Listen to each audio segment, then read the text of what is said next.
पुरी का शहर हर साल जून जुलाई में एक अलौकिक उत्सव से भर उठता है, जगन्नाथ रथ यात्रा। तीनों भाई बहनों भगवान जगन्नाथ, बलभद्र और सुभद्रा के रथ नगर के बीचों बीच गुजरते हैं और लाखों भक्त श्रद्धा से इस यात्रा में भाग लेते हैं। इस बार की रथ यात्रा कुछ खास थी। एक छोटे से गांव के 12 साल के लड़के गोपाल की ये पहली यात्रा थी। गोपाल जन्म से ही पैर से कमजोर था, ठीक से चल नहीं पाता था, लेकिन उसका मन बहुत तेज और श्रद्धा से भरा हुआ था। उसके दादाजी हर साल रथ यात्रा में जाते थे, लेकिन इस बार उन्होंने वादा किया था कि वो गोपाल को भी साथ ले जाएंगे। गोपाल महीनों से तैयारी कर रहा था।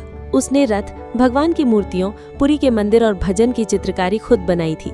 उसकी आंखों में एक ही सपना था कि रथ की रस्सी को एक बार खींचकर भगवान के दर्शन करना। यात्रा का दिन आया। पुरी की गलियां भक्तों से भर गईं। चारों तरफ जय जगन्नाथ के नारे गूंज रहे थे। ढोल नगाड़ों की आवाज, फूलों की वर्षा और धूप धूप में चमकते भगवान के रथ ने एक अलग ही वातावरण बना दिया। गोपाल अपने दादाजी के साथ भीड़ में था, लेकिन इतनी भीड़ में पैर से लाचार गोपाल को आगे बढ़ने में दिक्कत हो रही थी। कई बार वो गिरा, कई बार किसी ने कुचल दिया, लेकिन हर बार वो फिर खड़ा हुआ। उसका मन कह रहा था कि भगवान मुझे बुला रहे हैं, मैं जरूर पहुंचूंगा। आखिरकार रथ खींचने का समय आया। गोपाल जैसे तैसे आगे पहुंचा।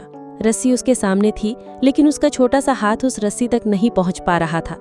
तभी एक साधु ने उसे देखा और मुस्कुराते हुए उसे उठाकर रथ की रस्सी तक पहुंचा दिया। गोपाल ने दोनों हाथों से रस्सी थामी और आंखें बंद कर लीं। उसके चेहरे पर ऐसा तेज था मानो भगवान जगन्नाथ स्वयं उसके भीतर आ बसे हों। उसी पल रथ एक हल्की सी हिचक के साथ आगे बढ़ा। लोग चौंक गए। सबने कहा, देखो, इस छोटे से बालक के स्पर्श से रथ चल पड़ा। सभी ने गोपाल को भगवान का वरदान कहा। उसके बाद उसे विशेष रूप से रथ के पास बिठाया गया और पुजारी ने उसे प्रसाद दिया। उस रात जब गोपाल सोया, उसने सपने में भगवान जगन्नाथ को देखा।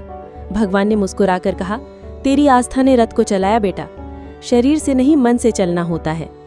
सुबह जब गोपाल उठा, उसने पाया कि उसके पैर में नई शक्ति थी। वो थोड़ा थोड़ा खुद से खड़ा हो पा रहा था।